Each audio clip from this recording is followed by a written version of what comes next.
में आपका स्वागत है। प्रधानमंत्री नरेंद्र मोदी द्वारा नए संसद भवन उद्घाटन में न्योता न देने को लेकर राष्ट्रपति द्रौपदी मुर्मू लगातार सुर्खियों में बनी हुई हैं।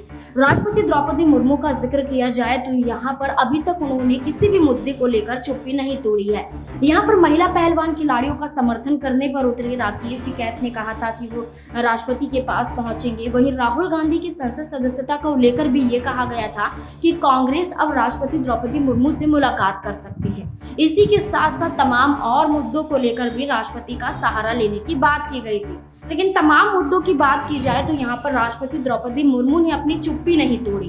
प्रधानमंत्री नरेंद्र मोदी के इस्तीफे की मांग करते हुए विपक्षी दल यहाँ पर साफ तौर पर नजर आए, लेकिन यहाँ पर द्रौपदी मुर्मू ने प्रधानमंत्री नरेंद्र मोदी का इस्तीफा नहीं लिया और न ही इस पूरे मामले पर चुप्पी तोड़ी। अब ऐसे में राष्ट्रपति द्रौपदी मुर्मू जो सुर्खियों में बनी हुई है, उनको लेकर कई खुलासे होते हुए भी नजर आ रहे हैं। राष्ट्रपति द्रौपदी मुर्मू का जिक्र किया जाए तो उनका जो सफर था संघर्षों भरा था और यहाँ पर राष्ट्रपति द्रौपदी मुर्मू की निजी जिंदगी को लेकर भी कई खुलासे होते हुए नजर आते हैं, जिनमें उनकी प्रेम कहानी काफी चर्चाओं में रही और काफी संघर्ष भरी भी दिखाई दी।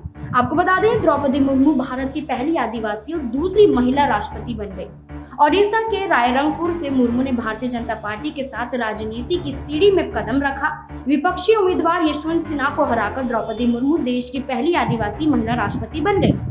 द्रौपदी मुर्मू जितनी ही चमक दिखाई देती है, उनका संघर्ष दिखाई देता है, उतना ही रोचक उनकी प्रेम कहानी भी नजर आती है।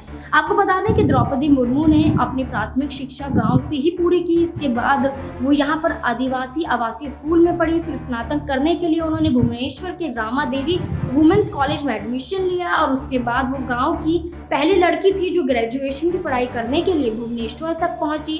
कॉलेज में ही पढ़ाई के दौरान वो श्याम चरण मुर्मू से मिली। दोनों की मुलाकात बढ़ी और फिर दोनों एक दूसरे को पसंद करने लगे। जब द्रौपदी मुर्मू और श्याम एक दूसरे को पसंद करने लगे थे तो बारी थी इस रिश्ते को नया नाम देने की। तो साल 1980 में परिवार की रजामंदी के लिए श्याम चरण शादी का प्रस्ताव लेकर द्रौपदी के घर पहुंचे थे। श्याम चरण के कुछ रिश्तेदार द्रौपदी के गांव में ही रहते थे।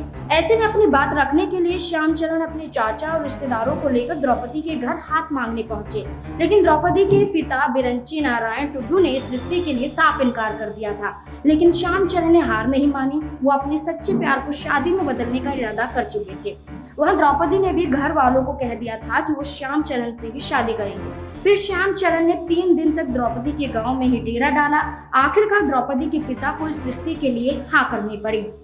उसके बाद तमाम रीति रिवाजों के साथ द्रौपदी मुर्मू की शादी हुई।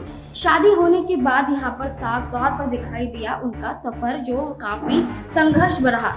द्रौपदी मुर्मू का जिक्र किया जाए तो यहाँ पर काफी कुछ होता हुआ नजर आया। फिर ऐसे में यहाँ पर द्रौपदी मुर्मू की शादी अपने प्रेमी से हो तो जाती है, लेकिन यहाँ पर कुछ वक्त बाद उनकी मृत्यु हो जाती है, जिसके बाद उनके बच्चों को और खुद राष्ट्रपति द्रौपदी मुर्मू ने खुद को संभाला और संभालने के बाद संघर्ष करने के बाद वो एक राष्ट्रपति के पद पर नियुक्त हुई। यहाँ पर इनका संघर्ष काफी लंबा भरा रहा, जिसमें उनकी एक प्रेम कहानी काफी यहाँ पर अहमियत रखती हुई नजर आई।